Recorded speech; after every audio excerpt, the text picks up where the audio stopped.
In the last few decades, the world has heard countless voices raised against the violence of racism. But at the same time, there is a growing movement to dismiss anti-racism. Like in June 2021, when the Australian Senate voted to reject the inclusion of critical race theory in the national curriculum. This suggested revision of the curriculum aimed to educate students about the history and violence of colonialism, as well as the endurance of First Nations culture and people. This Senate vote amounted to more than just a rejection of critical race theory. It was a rejection of anti-racism itself. I'm Andrew Brooks, a researcher of media and culture at UNSW. My work shows that racism isn't just the problem of a few bad apples, but a systemic and fundamental component of our modern society. To understand this, we need to take a close look at what race and racism actually are. What, too, is anti-racism, and why does it matter?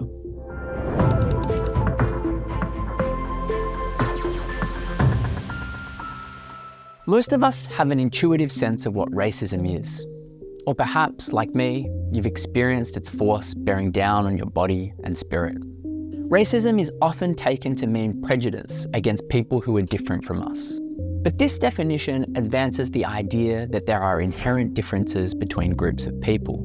Arguments framed around us versus them imply that there are stable criteria at play. But history tells us this simply isn't the case. Ideas of race change and adapt, taking on different meanings at different points in time.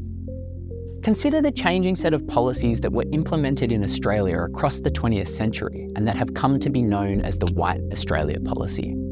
In 1901, one of the first pieces of legislation passed by the newly formed federal parliament was the Immigration Restriction Act, which encouraged British migration and prevented non-white people from arriving to Australia.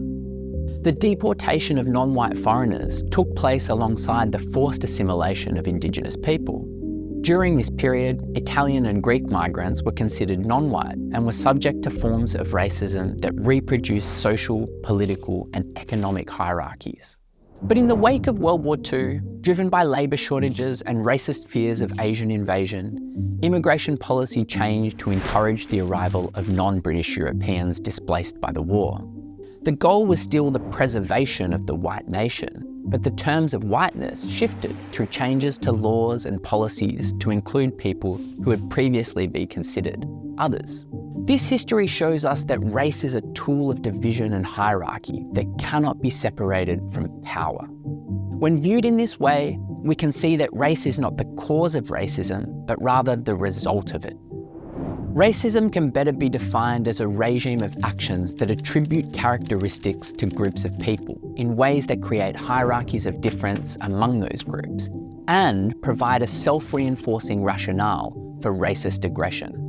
Under this regime, it is the repeated acts of aggression that create the illusion that race is an objective reality, and those who call out racist behaviour still experience hostility. Champion AFL player Adam Goodes is an Adnyamathanha and Narungga man who, during a game between Sydney and Collingwood in 2013, was on the receiving end of a racial slur from the stands. He expressed his hurt but didn't blame the girl who called out to him, attributing it instead to the environment that she grew up in and that had shaped her behaviour. Nevertheless, after the incident, Goodes was repeatedly booed during games, ultimately forcing his early retirement in 2015. Racism is not an aberration, but rather is embedded in our modern society. Fans responded to Goodes' charge of racism by punishing him and excluding him from the game. It can help to think of race as a kind of technology, as the scholar Wendy Kyung-Chun does. Today we think of technology as the sleek gadgets that surround us, but in a broader sense it describes the application of knowledge in ways that let us interact with and organise the world. Technologies can be tools, customs, or narratives that help to structure society. Consider the successive technologies that have revolutionised written communication. We've moved from inscriptions in stone through papyrus and quills to the printing press, typewriter, and eventually the word processors and personal computers in our pockets today. Each change represents an evolution in the devices themselves, but also corresponds to major shifts in language, knowledge, representation, and political organisation. Technology and behaviour form a feedback loop, with each shaping the other. Within this framework, race can also be considered a technology, one that is primarily concerned with the organisation and management of human difference. It is a symbolic and political concept with tangible impacts. As with the evolution of written communication, over time the technology of race has taken many different and sometimes contradictory forms. You might not have heard of the concept of blood quantum, but this has been a central racial technology of the settler state. The idea that blood can be measured in mathematical fractions promotes a biological conception of race that has no scientific basis. Blood quantum has been used to both exclude First Nations people from the citizenry and as a justification for assimilation. In other words, the idea that blackness could be bred out. These supposedly biological metrics for race create social hierarchies, helped along by tabulation in the written record, which allows for repetition and persistence of certain ideas and serves to reinforce them. Record keeping enables the formation of official archives, which informs the production of laws, policies, education systems, and cultural representations. Technologies of race are both repeated and codified through institutions of power and shift over time as political conditions evolve. It isn't possible to talk about race as a technology without looking at the broader social systems that produce and reproduce it.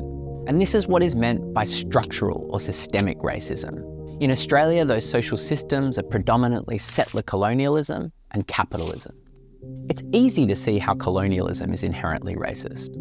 Settler colonialism is a form of domination in which one group of people occupies the territory of another with the intention of ultimately replacing the colonised group to make a new home and society. Establishing and maintaining a settler colony requires a shifting set of racial aggressions of varying brutality, including frontier massacres, the denial of Indigenous sovereignty, forced relocation from traditional lands, child abduction, resocialisation, religious conversion, and imprisonment. Eventually, colonial power settles down into secure and apparently reasonable social systems, which nevertheless uphold the dispossession of Indigenous people. Of course, this settling down of power does not displace the direct violence of the settler state, something that is clear when we look at the mass incarceration of First Nations people or ongoing deaths in custody. The role of capitalism in shaping race as a technology is less obvious. Capitalism is defined as a mode of commodity production that has the goal of accruing surplus value or profit. Ultimately, that profit comes from human labour, and one way of generating more of that value is to exploit differences among groups, such as gender and race. This can be most clearly seen when examining certain demographics of the labour pool. We've all heard of the gender pay gap, but racialised wage gaps can be seen in the case of migrant workers who are forced to take on poorly paid service sector jobs and gig work, or the racial breakdown of unemployment figures.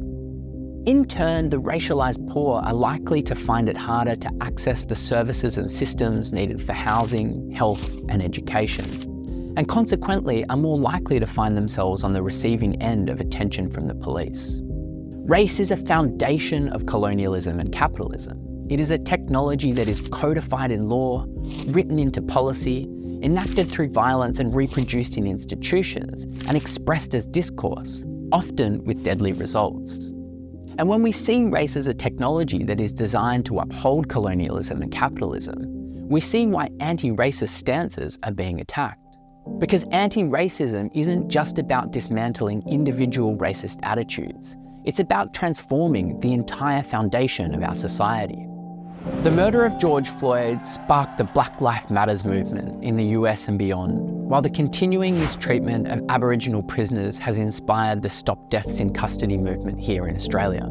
As part of these movements, millions of people have taken to the streets to challenge white supremacy, and young people everywhere are developing an anti-racist consciousness, realising that to live in a world without the violence of racism, everything must change. This poses a major threat to the institutions of capitalism and colonialism, as well as the people whose social and economic success relies on them. To live an anti-racist life means confronting the structural and systemic nature of racism, paying attention to how the technology of race shifts and adapts to serve our modern society. If we understand what race is and what it does, then we can join forces with others to fight to bring about a world where race no longer exists.